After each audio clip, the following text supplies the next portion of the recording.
रहे हैं theory of consumer behaviour और इसको मैथमेटिकल इकोनॉमिक्स में हम लोग डिफरेंशियल कैलकुलस पार्ट 1 के अंतर्गत स्टडी करते हैं। ठीक है, तो डिफरेंशियल कैलकुलस का ये पार्ट माना जाता है। तो कंज्यूमर बिहेवियर की हम ये बात करते हैं कि कंज्यूमर का बिहेवियर में पहली क्वालिटी हमको दिखाई पड़ती है कि उसके पास जो बजट होता है ये बजट लाइन गिवन होती है, गिवन बजट लाइन यहां पर उपलब्ध होती है। इस बजट लाइन पर उसको अपने जो यूटिलिटी फंक्शन गिवन है इसको ऑप्टिमाइज करना होता है। ठीक है, ऑप्टिमाइज करना होता है, यही आपका कंज्यूमर बिहेवियर की थ्योरम हमें बताती है कि एक कंज्यूमर अपने दिए हुए बजट के अंतर्गत, ठीक है, यानी बजट लाइन के अंतर्गत, इनकम लाइन के अंतर्गत अपनी यूटिलिटी को मैक्सिमम करना चाहता है, अर्थात वस्तुओं के उस बंडल को स्वीकार करना चाहता है, वस्तुओं के उस कॉम्बिनेशन को एक्स एंड वाई, उन कॉम्बिनेशंस को स्वीकार करना चाहता है जहां से उसको मैक्सिमम यूटिलिटी मिले। तो ये कंडीशन फुलफिल करना चाहता है। तो इसी को हम लोग डिफरेंशियल कैलकुलस के अंतर्गत अध्ययन करने जा रहे हैं, सीखने जा रहे हैं कि कैसे डिफरेंशियल कैलकुलस के अंतर्गत कंज्यूमर बिहेवियर की थ्योरम को हम टेस्ट करेंगे। सबसे पहले जो आपका कंज्यूमर बिहेवियर के अंतर्गत जो मैक्सिमाइज यूटिलिटी वाली जो प्रॉब्लम्स होती है, उस मैक्सिमाइज यूटिलिटी वाली प्रॉब्लम के अंतर्गत आपको एक यूटिलिटी फंक्शन दिया रहेगा और यूटिलिटी जो फंक्शंस होगा उसकी पावर, ठीक है, कुछ ना कुछ असाइंड होगी। अगर पावर नहीं असाइंड होती तो नॉर्मल भी यूटिलिटी कर्व हमको काफी मिले हैं। तो उसमें क्या होता, कम से कम 2 कमोडिटी आपके पास अवेलेबल होंगी। ठीक है, आपके पास एक यूटिलिटी है, यू मींस यूटिलिटी है, it will be determined by 2 commodity that is Q1 commodity and Q2 commodity द्वारा ये निर्धारित हो रहा है। ठीक है, तो 2 कमोडिटी आपको दिया गया है यूटिलिटी में। अब यूटिलिटी थ्योरम ये कहती है कि अगर Q1 का मान बढ़ेगा तो यूटिलिटी का मान बढ़ेगा, अगर Q2 का मान बढ़ेगा तो यूटिलिटी का मान बढ़ेगा। तो यानी Q1 एंड Q2 दोनों का अगर मान बढ़ेगा तो निश्चित रूप से हमारे पास यूटिलिटी का मान बढ़ेगा। अब हमारे पास क्या होता है, इनकम कॉन्स्ट्रेंट, इनकम कॉन्स्ट्रेंट की बात करते हैं। इनकम कांस्टेंट की बात जब हम करते हैं तो यानी आपके पास एक इनकम गिवन है और उस इनकम के अंतर्गत बाजार में Q1 का कुछ प्राइस है और उसके अनुसार P1 मूल्य पर Q1 वस्तुओं को परचेज कर रहे हैं। ठीक है, तो प्लस आपके पास कोई दूसरी कमोडिटी है और दूसरी कमोडिटी हमारे पास कोई P2 Q2 कमोडिटी है जो यूटिलिटी फंक्शन वाली कमोडिटी है और उसका बाजार मूल्य P2 है। तो यानी आपकी जो Y क्या है, Y यहां पर हमारे पास दिखा रहा है इनकम को रिप्रेजेंट कर रहा, P क्या दिखा रहा, P1 रिप्रेजेंट कर रहा price of Q1 commodity, price of Q1 commodity. दूसरा हमारे पास क्या होता है, P2 क्या है, price of Q2 commodity, price of Q2 commodity. तो इस प्रकार हमारे पास ये बजट लाइन का निर्माण हो जाता है। तो ये बजट फंक्शन जो आपके पास कांस्टेंट दिया है इसका हम निर्माण आसानी से कर सकते हैं। सपोज दैट आपको कोई यूटिलिटी फंक्शन दिया है ऐसे करके, आपका x एंड y के रिस्पेक्ट में दिया है और आपको कहा जाए कि बाजार में x वस्तु का मूल्य, x वस्तु का मूल्य 1 रुपए है तथा Y वस्तु का मूल्य 3 रुपए है और उपभोक्ता के पास 100 रुपए है। ठीक है, तो आपको क्या करना है, जो बजट फंक्शन बनेगा इस इंफॉर्मेशन से ये बजट फलन आपको बनाना पड़ेगा और आपको क्या करना पड़ेगा, 1x plus 3y equal to 100, ये आपके पास बजट लाइन या बजट कॉन्स्टेंट डेवलप हो गया है। तो कभी कभी क्वेश्चंस का नेचर हमने ऐसा देखा है कि वहां पर प्राइस की इंफॉर्मेशन दे देते हैं और ये मान के चलते हैं कि स्टूडेंट यूटिलिटी फंक्शन से कमोडिटी का जो सिंबल है that is X Y, that is P Q, anything, उनको साथ मल्टीप्लाई करके बजट कंस्ट्रेंट को डेवलप कर लेगा। ठीक है। अब हमारे पास क्या होता है, दो इंफॉर्मेशन गिवन रहेगी, एक यूटिलिटी इंफॉर्मेशन, यूटिलिटी फंक्शन हमारे पास गिवन रहेगा, और दूसरा हमारे पास क्या होता है, बजट लाइन हमको गिवन रहेगी। इस प्रकार यूटिलिटी फंक्शन के साथ बजट लाइन या इनकम कंस्ट्रेंट के साथ हमको यूटिलिटी को मैक्सिमाइज करना है। तो इस प्रक्रिया को अपनाने के लिए, फॉर द मैक्सिमाइजेशन कंडीशन के लिए, हमको लैग्रेंज मल्टीप्लायर के साथ काम करना होगा। ठीक है। तो जब लैग्रेंज मल्टीप्लायर के साथ आप काम करोगे, तो मैंने आपको सिखाया था कि एवरी कंपोनेंट, अब देखिए यहां पर एवरी कंपोनेंट क्या है, ये सारे आपके कंपोनेंट है, तो इन सारे कंपोनेंट को आपको क्या करना पड़ेगा, लेफ्ट साइड लेना पड़ेगा एंड इक्वल टू 0 लिखना पड़ेगा। सच एज, जैसे सपोज दैट यूटिलिटी फंक्शन आपके पास गिवन है और यूटिलिटी फंक्शन आपका है Q1, Q2, ये आपके पास यूटिलिटी फंक्शन गिवन है, और आपके पास इनकम लाइन मैंने अभी डेवलप किया P1 and Q1 plus P2 into Q2, ये आपके पास इनकम लाइन गिवन है, that is called budget constant है। इन सारी वेरिएबल्स को इधर उठाते हैं, क्योंकि इक्वल टू 0 रखना लैग्रेंज मल्टीप्लायर के अंतर्गत इंपॉर्टेंट है, अनिवार्य है। तो हम क्या करते हैं, एवरीथिंग को हम पुट कर लेते हैं।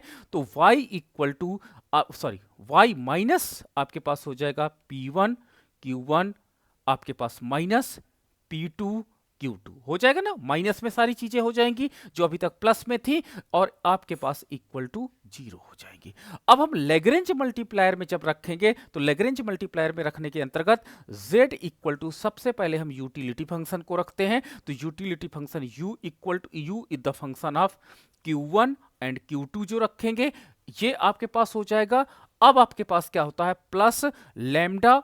अब हमने कहा कि पहले लैम्डा लिखते हैं, that is called Lagrange multiplier, और फिर हम इस फलन को एज इट इज रख लेंगे। तो इस फलन को एज इट इज रखेंगे तो क्या हो जाएगा, y minus P1 Q1 minus P2 Q2। ये आपका लैग्रेंज मल्टीप्लायर फंक्शन बन जाता है। ये पॉइंट याद रखना, ये कई बार एग्जाम में पूछा गया था कि लैग्रेंज मल्टीप्लायर फंक्शन आप जानते हो, तो आपको तुरंत बोलना पड़ेगा, नो डाउट यस बोलना पड़ेगा। अब हम क्या करते हैं, अगर आप एक काम करते हैं कि इसमें को हम मल्टीप्लाई, माइनस से मल्टीप्लाई कर देंगे, तो देखिए क्या इंप्रूवमेंट होगा। तो इंप्रूवमेंट क्या हो जाएगा, z equal to u function of Q1 Q2। अब आपके पास मान लो हम यहां पर अगर हम माइनस करते हैं, सपोज दैट यहां पे माइनस के रूप में रखते हैं, तो माइनस का मल्टीप्लाई अगर हम करते हैं, तो आपके पास ये हो जाएगा लैम्डा, और ये आपका जो y हो जाएगा ये माइनस में हो जाएगा। या हम कह सकते हैं कि अगर हम माइनस कॉमन लेते हैं तो क्या होगा, अगर ये मान के चलते हैं माइनस इसमें से कॉमन लेते हैं तो क्या होगा, तो ये आपका वेरिएबल माइनस में हो जाएगा y वाला, और अनदर जो आपके वेरिएबल होंगे that is P1 and Q1 ये प्लस में हो जाएगा, प्लस आपका P2 एंड Q2 ये भी प्लस में हो जाएगा। अब देखिए हमारे पास क्या होता है, मैथमेटिक्स में हम लोग करते क्या है कि जो प्लस सिंबल वाले होते हैं फंक्शंस में, उनको पहले रख लेते हैं, माइनस वाले को बाद में रख लेते हैं। तो लैग्रेंज मल्टीप्लायर हमारे पास जो बन जाएगा, u आपके पास Q1 एंड Q2 बनेगा माइनस लैम्डा, और इसको हम थोड़ा सा ऐसा रख लेते हैं, P1 Q1 plus P2 Q2 minus y। तो ये आपके पास एक स्टैंडर्ड फॉर्म में कन्वर्ट होकर के हमारा लैग्रेंज मल्टीप्लायर कन्वर्ट हो जाता है। ठीक है, हमने कुछ नहीं किया, यही चीज है, बट थोड़ा सा प्लस माइनस के सिंबल के साथ ट्रांसपोज कर दिया, और हमारे पास क्या होता है, एक स्टैंडर्ड फॉर्म में लैग्रेंज मल्टीप्लायर उपलब्ध हो गया। अब हम क्या करते हैं, अब आपसे कहे थे कि यूटिलिटी मैक्सिमाइज करना है। देखो यूटिलिटी आपको मैक्सिमाइज करना है, यूटिलिटी मैक्सिमाइज करना है। तो जब यूटिलिटी मैक्सिमाइज करना है तो हमको करना क्या है, सबसे पहले कंडीशन 1 को इंप्लीमेंट करना है, और इसे हम लोग फर्स्ट ऑर्डर कंडीशन कहते हैं। फर्स्ट ऑर्डर कंडीशन के नाम से यह जाना जाता है, जिसके अंतर्गत पार्शियल डेरिवेशन आपको करना पड़ेगा। There is the two variable Q1 and Q2, दो वेरिएबल हैं, और एक हमारे पास लैम्डा है, तो यानी इसको तीन पार्शियल डिफरेंशियल इक्वेशन हमको क्या होते जाएंगे, बन जाएंगे। तो सबसे पहले लैग्रेंज मल्टीप्लायर को हम Q1 के रेस्पेक्ट में पार्शियल डेरिवेशन करेंगे। तो जब Q1 के रेस्पेक्ट में करेंगे तो del z upon del Q1 हो जाएगा। जब हम Q1 के रेस्पेक्ट में करेंगे तो हमारे पास क्या हो जाएगा, हमारे पास इक्वेशन बनेगी कि यहां पर आपके पास क्या हो जाएगा, ये तो 1 हो जाएगा, तो आपका Q1 आपका डेल, आपका मैं इसको ऐसे लिख सकता हूं, डेल अपॉन डेल Q1, तो यानी Q2 की वैल्यू आपके पास अवशेष बचेगी, शेष बचेगी, और आपके पास कंडीशन हो जाएगी माइनस लैम्डा। और यहां पर आप देख सकते हो कि Q1 ये वाले में केवल P1 बचेगा, यानी इसके साथ हम P1 लगा देंगे, बाकी हमारा 0 हो जाएगा, यानी यहां पर इधर वाला पोर्शन ये P2 Q2 माइनस y ये सब 0 कर देगा। तो ये आपका फर्स्ट पार्शियल डेरिवेशन हो जाएगा। First partial derivation equal to 0 लिखेंगे और ये इक्वेशन नंबर 1 डेवलप हो जाती है। ठीक है, कल भी हमने यही चीज स्टडी की थी और आज हम उसको थोड़ा सा और रिफॉर्म करके चीजों को रिफाइन करके चीजों को पढ़ रहे हैं। अब हम क्या करते हैं, दूसरे वेरिएबल पे बात करते हैं। दूसरा वेरिएबल आपका Q2 वेरिएबल है, तो del z upon del Q2, तो यहां पर हो जाएगा del u upon del Q2। यहाँ पे इसलिए मैं लिख रहा हूं क्योंकि हमारे पास कुछ फंक्शन प्रॉपर नहीं दिया है, एक प्रकार का सिंबॉलिक दिया है, इसलिए हम ऐसा कर रहे हैं। जब हमारे पास कोई फंक्शन दिया रहेगा तो वहां पर चीजें इंप्लीमेंट कर देंगे। ठीक है, अब हम क्या करेंगे, माइनस लैम्डा यहां पर P2 हो जाएगा इक्वल टू 0, इक्वेशन नंबर 2 हो जाएगा। ठीक है, अब हमारे पास क्या हो जाएगा, तीसरा स्टैंडर्ड फॉर्म हो जाएगा डेल के रेस्पेक्ट में डेल लैम्डा। अब हमारे पास क्या हो जाएगा, जब लैम्डा की बात करते हैं तो ये आपका 0 हो जाएगा और हमारे पास ये चीजें अंदर वाली ही बचेंगी, दैट इज P1 Q1 आपका प्लस P2 Q2, और आपके पास क्या बचेगा, माइनस y इक्वल टू 0। ये आपके पास तीसरा इक्वेशन हो जाएगा।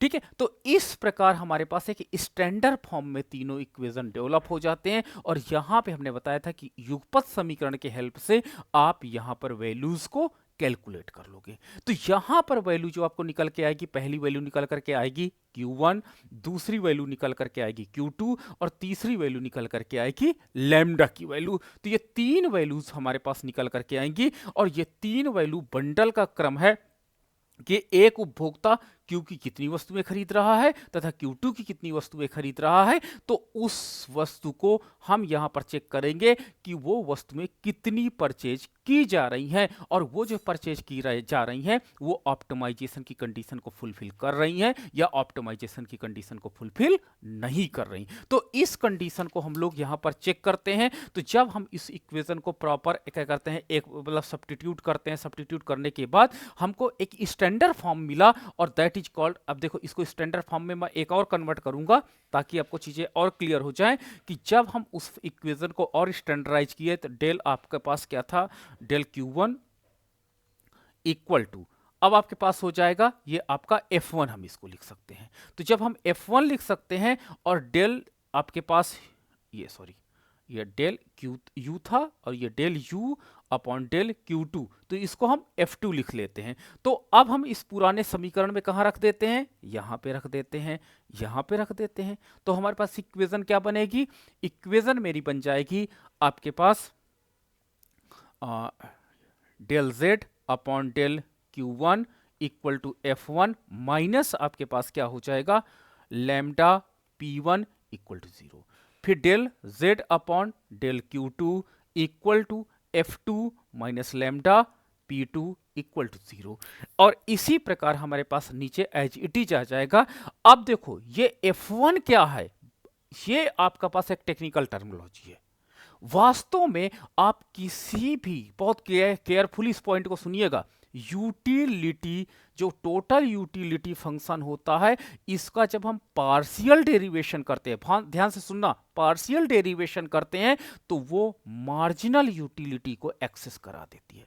मार्जिनल यूटिलिटी को हम लोग फाइंड आउट करते हैं। तो वास्तव में ये जो F1 हमारे पास है, क्योंकि इसको हमने पार्शियल डेरिवेशन Q1 कमोडिटी के रेस्पेक्ट में किया है, तो ये वास्तव में मार्जिनल यूटिलिटी ऑफ Q1 को रिप्रेजेंट कर रहा है। और यहां पर जो हमारे पास Q2 फलन है आपके पास, ये Q2 जो फलन है, ये मार्जिनल यूटिलिटी ऑफ Q2 को रिप्रेजेंट कर रहा है। अब देखिए P1 और P2 के रेस्पेक्ट में जब इक्वेशन को रीसेट किया गया और रिप्लेसिंग किया गया या एक प्रकार का LIO किया गया, कंबाइन किया गया, तो हमारे पास कंबाइन करने के बाद फार्मूला क्या बनता है, F1 upon P1 equal to F1 upon P1 equal to F2 upon P2 equal to lambda.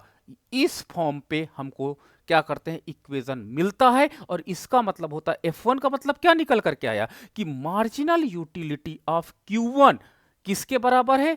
उस कमोडिटी के प्राइस के बराबर है। ठीक है, प्राइस के बराबर है किससे? लैम्डा से अगर हम कंपैरिजन करते हैं तो ये जो इनका रेशियो है वो उसके प्राइस पर डिपेंड करता है। That is called consumer equilibrium की कंडीशन भी हम कह सकते हैं कि एक कंज्यूमर क्या होता है, जहां पर उसकी यूटिलिटी मैक्सिमाइज होती है वहां पर उसकी मार्जिनल यूटिलिटी उस कमोडिटी के प्राइस के इक्वल होती है। तो यही कंडीशन को हमको लैम्डा की कंडीशन में डिफाइन किया गया है। और दूसरा यहां पर मार्जिनल यूटिलिटी जो आपके पास गिवन है, मार्जिनल यूटिलिटी आपकी Q2 कमोडिटी को in the respect of P2 ये गिवन है। और इस प्रकार हमारे पास क्या होता है कि मार्जिनल यूटिलिटी और प्राइस के साथ एक कॉम्बिनेशन बनता है जो एक उपभोक्ता की यूटिलिटी को मैक्सिमाइज करता रहता है। ठीक है, तो यूटिलिटी को मैक्सिमाइज कर देता है। तो इसका मतलब यह होता है कि यहां पर एक उपभोक्ता अपने ऑप्टिमम बंडल को का चुनाव कर लेता है और ऑप्टिमम बंडल जो होता है वो उसको बेस्ट सॉल्यूशन की तरफ ले जाता है, यानी उसकी यूटिलिटी मैक्सिमाइज हो जाती है। तो यहां पर जो आपका H2 का मान है, H3 का मान है, ये हरदम क्या आएंगे? निगेटिव वैल्यू आएगी। इसलिए जब हम इसका सेकेंड ऑर्डर डेविएशन करते हैं d² अपॉन आपका यूटिलिटी के संदर्भ में, तो इसका मान हमको क्या मिलता है? हमका इसका मान पॉजिटिव मिलता है। तो ये इस थ्योरम इसकी प्रूफ हो जाती है। ठीक है, तो ये इसके पीछे का कॉन्सेप्ट है कि जब भी आपके पास यूटिलिटी फंक्शंस दिए रहेंगे तो यूटिलिटी फंक्शंस को आपको मैक्सिमाइज कंडीशन निकालने के लिए आपका जो फलन होगा वो मार्जिनल यूटिलिटी के फॉर्म पे कन्वर्ट होगा जब पार्शियल डेरिवेशन में करेंगे। और इस प्रकार उसके प्राइस से कंपेयर हम करते हैं उसकी यूटिलिटी को, और जहां पर दोनों बराबर हो जाते हैं उसकी यूटिलिटी मैक्सिमाइज पॉइंट हमको मिल जाती है। ठीक है, तो ये आपकी इसका कॉन्सेप्चुअल फ्रेमवर्क था जो हमने आपके साथ डिस्कस किया। अब हम क्वेश्चन 1-2 देख लेते हैं ये कॉन्सेप्चुअल फ्रेमवर्क के बाद कि एक उपभोक्ता है, इसका यूटिलिटी फंक्शन गिवन है U equal to Q1 and Q2, ये उसका यूटिलिटी फंक्शन गिवन है। ठीक है, अब बाजार में जो Q1 है उसका प्राइस है, price of Q1 equal to कितना है? 1 रुपी पर यूनिट। और प्राइस ऑफ Q2 कितना है? प्राइस ऑफ Q2 है 2 रुपए पर यूनिट। ठीक है, तो कह रहे हैं कि कंज्यूमर कितना Q कमोडिटी का प्रयोग करेगा, Q1 कमोडिटी का प्रयोग करेगा, और कंज्यूमर कितना Q2 कमोडिटी का प्रयोग करेगा। ठीक है, दोनों कमोडिटी का। तो सबसे पहले ये गिवन इंफॉर्मेशन से हमें बजट लाइन डेवलप करनी पड़ेगी। तो Q1 का प्राइस कितना है? 1। तो we know that P1 into Q1 plus P2 into Q2 equal to Y, ये आपके बजट लाइन का फार्मूला होता है। तो यहां पर अगर मैं वैल्यू पुट कर देता हूं तो आपके पास 1Q प्लस P2 का आपका 2Q इक्वल टू Y हो जाता है। अब हम इसको और करते हैं तो Q1 प्लस 2Q2, ये 1 है ये 2 है, इक्वल टू Y क्या दिया है यहां पर? उसकी इनकम जो यहां पर दी गई है वो the spent amount of K unit, K रुपी दिया गया है। देखो यहां पर रुपी K दिया गया है। तो ये मेरी इनकम लाइन या बजट कॉन्स्टेंट या इनकम कॉन्स्टेंट मुझे डेवलप हो जाता है। तो अब आपको क्या करना है? लैग्रेंज मल्टीप्लायर यूटिलिटी फंक्शन के साथ आपके बजट लाइन के साथ आपको डेवलप करना पड़ेगा। अगर K का मान डिजिट में कुछ होता तो निश्चित रूप से हम कोई आंसर पर पहुंच जाते, लेकिन मुझे यहां पे डिजिट के रूप में नहीं मिलने के कारण हम एक इक्वेशन के रूप में ही आंसर पे पहुंच पाएंगे। ठीक है, अगर मैं इसको अगर K को मैं रख लूं 100 कर लूं तो क्या हम आंसर पे पहुंच सकते हैं? यस, एक बार ट्राई कर लेते हैं। इफ K इक्वल टू 100 रुपी, अगर उपभोक्ता के पास 100 रुपए हैं तो बताइए वो कितनी Q कमोडिटी का प्रयोग करेगा, Q1 कमोडिटी का प्रयोग करेगा? बताइए कितनी Q2 कमोडिटी का। तो then the function will be Q1 plus 2Q2 will be 100। तो ये आपका बजट कांस्टेंट हमको फंक्शन मिल जाता, मैंने K का मान 100 मान लिया है। अब चलिए लैग्रेंज मल्टीप्लायर के अंतर्गत हम इसको रखते हैं। तो लैग्रेंज मल्टीप्लायर क्या कहता है? लैग्रेंज मल्टीप्लायर आपका कहता है Z equal to utility function. सबसे पहले तो यूटिलिटी आपके पास फंक्शन क्या है? Q1 इंटू Q2, ये यूटिलिटी फंक्शन प्लस लैम्डा। अब आपके पास बजट कंस्ट्रेंट पे जाते हैं। बजट कंस्ट्रेंट के अंतर्गत आपका Q1 प्लस 2Q2 और उधर 100 था तो -100 हो जाएगा, क्योंकि देखो ये आपके पास है, हमने बोला इक्वल के रूप में रखना होता है, तो Q1 प्लस 2Q2 माइनस 100, तो ये आपके पास इक्वल टू 0। तो ये एक इसका स्टैंडर्ड फॉर्म होता है। लैग्रेंज मल्टीप्लायर के अंतर्गत जो आपका बजट कांस्टेंट होगा या इनकम कांस्टेंट होगा, उसको इक्वल टू 0 के फॉर्म पे आपको लेकर के चलना होगा। अब हम लैग्रेंज मल्टीप्लायर में हम चीजों को पुट कर दिए। जब लैग्रेंज मल्टीप्लायर में चीजों को पुट करते हैं तो अब यहां पर हम कंडीशंस लगा देते हैं। कंडीशन क्या लगाते हैं? फॉर मैक्स मिनिमा तो होता नहीं है, मिन हो नहीं सकता, because this is the consumer behaviour theorem. तो जब कंज्यूमर बिहेवियर थ्योरम के अंतर्गत हम काम करते हैं तो वहां पर मिनिमम की बात हम सोच ही नहीं सकते हैं। तो इसके अंतर्गत उपभोक्ता को यूटिलिटी मैक्सिमाइज करना है। तो सबसे पहले इस लैग्रेंज मल्टीप्लायर को, ये जो हमारे पास इक्वेशन बना, एलआर बना, लैग्रेंज मल्टीप्लायर इक्वेशन जो हमारे पास बना, इसको हम मैक्सिमाइज और मिनिमाइज करते हैं। तो सबसे पहले पार्शियल डेरिवेशन किसके रिस्पेक्ट में करेंगे? Q1 के रिस्पेक्ट में करेंगे। तो आपका पास del Z upon del Q1 हो जाएगा। तो अब हम इसको पार्शियल डेरिवेशन करते हैं, तो ये आपके पास क्या हो जाएगा? Q1 क्या हो जाएगा? 1 हो जाएगा। तो बचेगा क्या? Q2। तो यहां पे हम लिख देंगे Q2 प्लस यहां पर Q1 1 हो जाएगा, 1 का मल्टीप्लाई लैम्डा से होगा तो केवल 1 हो जाएगा, सॉरी लैम्डा हो जाएगा, केवल लैम्डा हो जाएगा, इक्वल टू 0 हो जाएगा। तो ये इक्वेशन नंबर आपकी 1 हो जाती है। अब हम क्या करेंगे? Del Z upon del Q2 करते हैं, और यहां पर अब क्या होता है? Q2 1 हो जाएगा तो Q1 बचेगा, Q1 लिखते हैं प्लस, अब आपके पास क्या हो जाता है? यहां पर Q2 आपका 1 हो जाएगा, तो 2 लैम्डा यानी 2 लैम्डा बचेगा पार्शियल डेरिवेशन के, इक्वल टू आपके पास 0। ये आपका समीकरण नंबर 2 हो जाता है। अब तीसरा समीकरण नंबर जो आप बनाओगे, del Z upon del Q2 upon, और यहां पर हो जाएगा लैम्डा के रेस्पेक्ट में। तो जब लैम्डा के रेस्पेक्ट में करेंगे तो ये 1 हो जाएगा और पूरा फलन एज इट इज लिख जाएगा, that is Q1 plus 2Q2 minus 100 equal to 0। ये समीकरण नंबर 3 हो जाते हैं। तो अब देखिए ये 3 समीकरण बन गए। अब इन 3 समीकरण को हमको अलाइन करना है। अलाइन करना है, कैसे अलाइन करते हैं? देखो इसको कुछ बच्चों का है प्रॉब्लम आ रहा है कि वो थोड़ा सा युगपत भी समीकरण नहीं सॉल्व कर पा रहे हैं। तो देखो ऐसे कर, मतलब इसको देखते हैं कैसे करते हैं। थोड़ा सा देख लो, आपको प्रॉब्लम आ रही है, मैं देख रहा हूं। जैसे कि समीकरण 1 में 2 से गुणा करने पर, देखो समीकरण 1 में 2 से गुणा करने पर, after multiplying the 2 in the equation number 1, तो अब हमारे पास क्या हो जाएगा? 2Q2 plus 2 lambda equal to 0। तो ये हमारे पास समीकरण नंबर 4 बन जाएगा। ठीक है, अब हम क्या करते हैं? इससे समीकरण नंबर 4 से समीकरण नंबर 2 को घटाने पर, तो अब आपके पास क्या हो जाएगा? तो समीकरण इसमें आपका Q1 है, और ये तो आपका छोड़ देते हैं रिप्लेसमेंट, ये आपका हो जाएगा 2 लैम्डा इक्वल टू 0। ये समीकरण 2 है, इसको हम घटाते हैं। घटाते इसलिए ताकि लैम्डा लैम्डा कट जाए, दोनों इक्वल है, तो यहाँ पे ये माइनस हो जाएगा, ये आपका माइनस हो जाएगा, क्योंकि इनके पहले प्लस है तो इसलिए माइनस माइनस हो जाएंगे, तो ये आपका कैंसिल हो जाएगा। अब इसको लिखेंगे तो माइनस Q1 प्लस 2Q, देखिए इसके पहले 2Q लगा है तो 2Q2 इक्वल टू 0। तो ये समीकरण नंबर 5 बन जाएगा। अब समीकरण नंबर 5 को हम अलाइन करेंगे समीकरण नंबर 3 से। अब मैं कोशिश करूंगा 2Q2 काटने का प्रयास करने जा रहा हूं, तो मैं क्या लिखूंगा? समीकरण नंबर 5 से समीकरण नंबर 3 से समीकरण नंबर 5 को घटाने पर, तो चलो मैं इसी के नीचे लिख लेता हूं।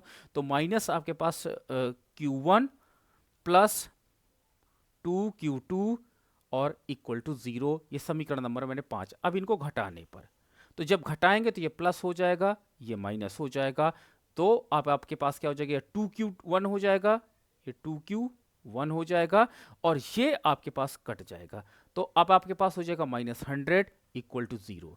तो अब आपके पास हो जाएगा 2Q1 इक्वल टू 100, तो Q1 इक्वल टू 100 अपॉन 2, तो हो जाएगा ये 50। तो कि उपभोक्ता Q की कितनी वस्तुएं प्रयोग करेगा? 50 वस्तुएं।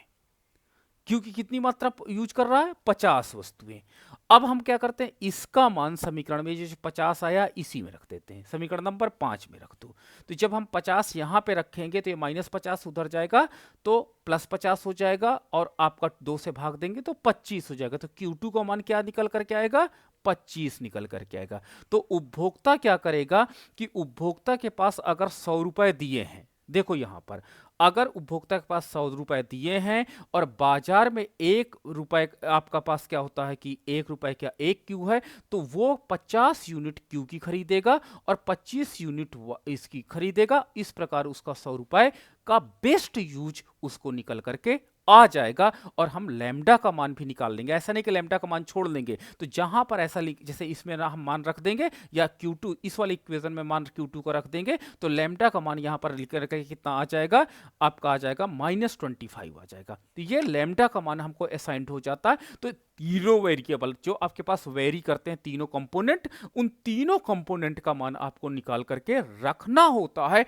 तब आपका यूटिलिटी मैक्सिमाइज फंक्शन कंप्लीट होता है। तो इस प्रकार हम देख सकते हैं कि जो आपका कंज्यूमर बिहेवियर का ये डिफरेंशियल कैलकुलस का टॉपिक होता है, इसमें आपको यूटिलिटी फंक्शन गिवन रहेगा, आपको बजट फंक्शन या तो गिवन रहेगा या तो आपको डेवलप करना पड़ेगा, और उसके आधार पर आपको चीजें क्या करना पड़ेगा, लैग्रेंज मल्टीप्लायर के आधार पर वस्तुओं की मात्रा को कैलकुलेट करना पड़ेगा, और उन मात्राओं को आपको बताना पड़ेगा कि कितनी वस्तुएं इसकी खरीदी जाएंगी, और इस प्रकार हम सॉल्यूशन तक पहुंचेंगे। तो ये आपका था डिफरेंशियल इक्वेशन का, डिफरेंशियल आपका कैलकुलस का मामला था, और डिफरेंशियल कैलकुलस के अंतर्गत इस प्रकार के यूटिलिटी फंक्शंस को सॉल्व किया जाता है।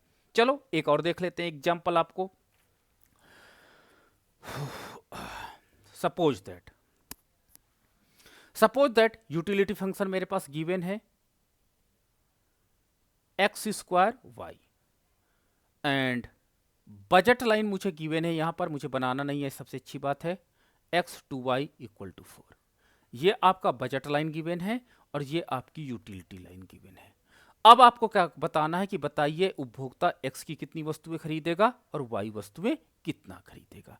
तो सबसे पहले बजट लाइन को हम लैग्रेंज मल्टीप्लायर के अकॉर्डिंग सेट कर लेते हैं। तो x + 2y - 4 = 0 कर लेते हैं। तो देखिए इक्वल टू 0 में कन्वर्ट करना होता है।